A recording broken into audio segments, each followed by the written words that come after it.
শুভ জন্মাষ্টমী সবাইকে। এটা ছিল জন্মাষ্টমীর সকাল। এমনিতে আমি সকালবেলা চা খাই না, তো আজকে যেহেতু উপোস করেছি, উপোস মানে ভাত মুড়ি কিছুই খাওয়া যাবে না, তাই চা বিস্কুট খেলাম। তারপরে বাসি কাজ সকালে যেসব কাজ সেরে স্নান টান করে আমি এলাম ঠাকুর ঘরে। যেহেতু জন্মাষ্টমী, তো জন্মাষ্টমীতে আমাদের পুরো ঠাকুর ঘর, সব ঠাকুর নাম করিয়ে ঠাকুর পরিষ্কার করে পুরো ঠাকুর ঘরের দেওয়াল পুরো পরিষ্কার করা হয়। তো তার জন্য আমি তাড়াতাড়ি স্নান করে ঠাকুর ঘরে চলে এলাম, কারণ এটা অনেকক্ষণের কাজ। যত তাড়াতাড়ি দেখছো তোমরা, কাজটা কিন্তু তত তাড়াতাড়ি হয়নি, সেটা তোমরাও জানো। তো আমি সব ঠাকুরকে একে একে করে নাম করালাম, তারপরে পেপারগুলো সব সরিয়ে দিলাম।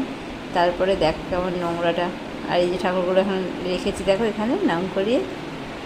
আর যতটা পেপার বিছানা ছিল সেখানটা কিন্তু সাদা, আর বাকিগুলো দেখো একটা ঝাপসা কালো একটা দাগ পড়ে গেছে। তো আমি ঝাঁটা নিয়ে এসে পুরোটা ঝাঁট দিলাম।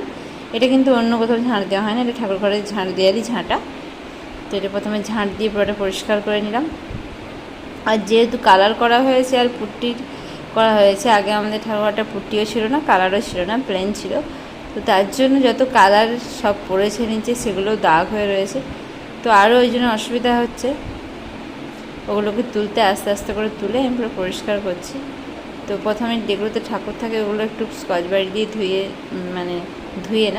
পরিষ্কার করে নিচ্ছি মেজে।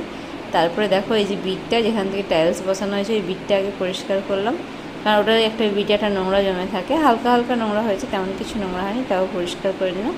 আর টাইলসগুলোকে ভালো করে ঘষে যেখানটায় কালার আছে লেগে, সেইখানটায় ভালো করে ঘষে উঠিয়ে তারপরে আমি পুরোটাকে আবার এমনি জল দিয়েও পুরোটা মুছিয়েছি।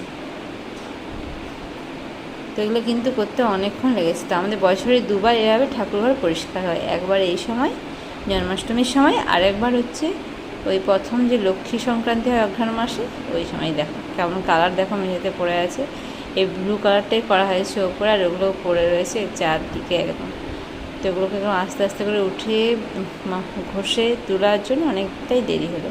তো নতুন শালু নিয়ে আসা হয়েছে, নতুন শালুটা কেটে পুরোটা বিছিয়ে দিলাম।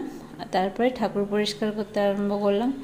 আর ঠাকুর পরিষ্কার করতে গিয়ে দেখো এক একটা ঠাকুরকে ভালো করে, কারণ আমার এই যেমন তেমন কাজ পছন্দ না, একটু টাইম লাগুক ঠিক আছে, কিন্তু একটু ধৈর্য ধরে, যেহেতু এগুলো সব দিন তো আর পরিষ্কার করা হচ্ছে না, যেদিনই করে একটু ভালো করে করা উচিত, আমার যেটা মনে হয়।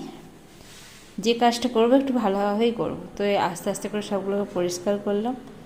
তারপরে শালুটা বিছিয়ে নিলাম পুরো, যেটাই ঠাকুর রাখা হবে পুরো বিটটায়। আর একটু বেশি হয়ে গেছিলো, অনেকটাই বেশি হয়ে গেছিলো, তো ওটা কেটে ফেললাম।